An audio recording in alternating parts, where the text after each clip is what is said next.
Ito na nga pala yung parto ng mystery box. Yan. Dito tumama ako nito. O sige, try nga nating patatasin. Ayun. Tumataas siya oh. Ngayon, pabababayin na uli. Ayan, bumababa na siya. Salamat siya. Ayun.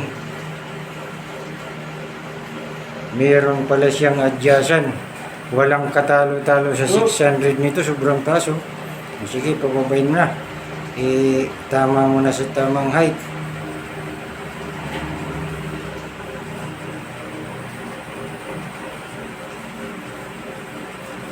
Paksulo ang motor mo. Paksulo ang motor kaya.